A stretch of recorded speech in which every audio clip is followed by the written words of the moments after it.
पूरे गोकुल में हर्ष का उल्लास का वातावरण है।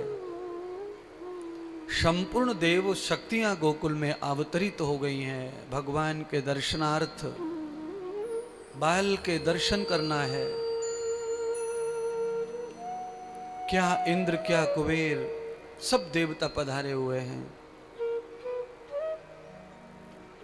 देवताओं का वास तो वैसे ही गोकुल में पूर्ण था और इसलिए देवता तत्क्षण हाजिर हो गए दर्शन को,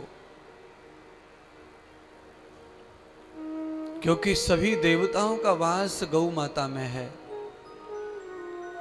और गौ माता गोकुल में है।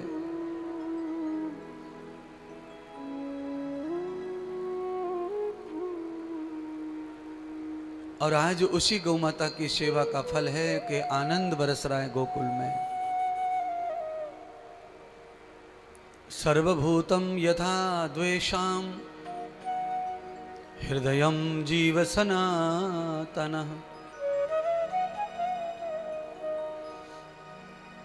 जिन जीवों में सनातन धर्म का दर्शन होता है, जिस मानस समाज में जिन मानवों में सनातन का अंश है, उनके कर्मों में, उनके व्यवहार में, उनकी बोली में, उनके भोजन में, उनके वस्त्रों में,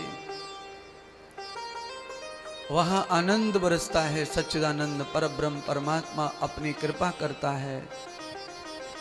जहां वस्त्र सनातन के विरोधी है, जहां भोजन सनातन का विरोधी है, जहां व्यवहार सनातन का विरोधी है, वहां परमात्मा कृपा नहीं करते। जो कुछ भाग्य में है उसे भोग लो।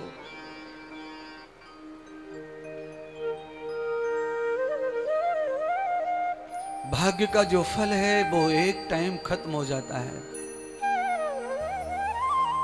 और जब भाग्य का खत्म होता है फल, पुण्य खत्म होता है, तो आगे अंधेरा ही अंधेरा दिखाई पड़ता है। मंजिल डूब जाती है, लापता हो जाती है। और जहां सनातन का वास है, वहां घर बैठे ऐश्वर्य आता है, संपन्नता आती है, सम्मान आता है। देखिए, जिस यूनिवर्सिटी ने डॉक्टरेट दिया है ना, उसका नाम भी पता नहीं मुझको। तो मुझे तो यही नहीं पता कि वो कहाँ की यूनिवर्सिटी है। पर आज वक्तव्य में वाणी से निकल गया कि जिनके जीवन में सनातन का अंश है, जो सनातन को जीते हैं, उनके पास चलकर ऐश्वर्य आ जाता है, प्रतिष्ठा आ जाती है, सम्मान आ जाता है।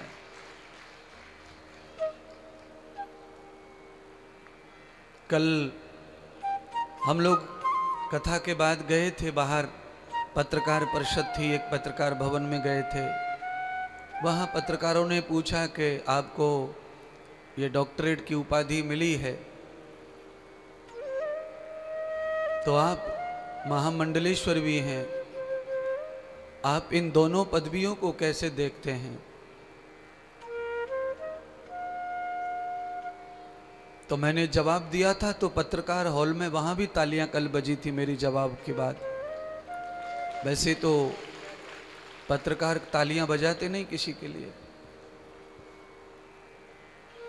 मैंने कहा था कि महामंडलेश्वर हो जाना या डॉक्टरेट पदवी हो जाना, ये कोई मेरे लिए बहुत मायने नहीं रखती है, क्योंकि ये जो कुछ भी मुझे मिला है वो सनातन धर्म का प्रचार करने के कारण मिला है। तो ये सनातन की पदवी है, ये सम्मान सनातन का है, ये वैदिक धर्म का सम्मान है, ये वास्तविक ऋषि मुनियों के परंपरा के प्रचार का सम्मान है। मैं ये सब न कर रहा होता तो ये सब न होता। ये किसी व्यक्ति का सम्मान नहीं है, ये प्रतिष्ठा किसी व्यक्ति की नहीं है, ये सनातन की प्रतिष्ठा है, सम्मान है, वैदिक धर्म का सम्मान है। ऋषि मुनियों ने इतना तप किया है, उनके तप को हम क्या ऐसे व्यर्थ जाने दें? ऋषि मुनियों के ज्ञान का विस्तार होना चाहिए, कलयुग में बहुत आवश्यकता है। क्यों? क्योंकि ये कलयुग ऐसा है कि यहाँ ये दुनिया ऐसी है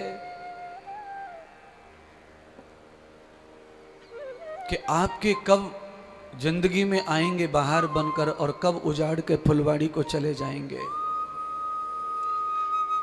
यहाँ लेस मात्र भी किसी का विश्वास करने जैसा कलयुग नहीं है। और यहाँ ऋषियों की परंपरा को आगे बढ़ाने की बात कही जाए तो बहुत दुर्लभ है, पर ईश्वर ने इंद्रदेव को ये काम दिया है तो ये मेरा भाग्य है।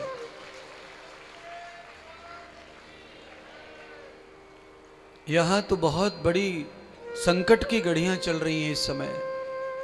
कठोराघात हो रहा है सनातन के ऊपर, हिंदुत्व के ऊपर, और स्वयं हिंदू ही हिंदू अपने आप को बर्बाद कर रहा है।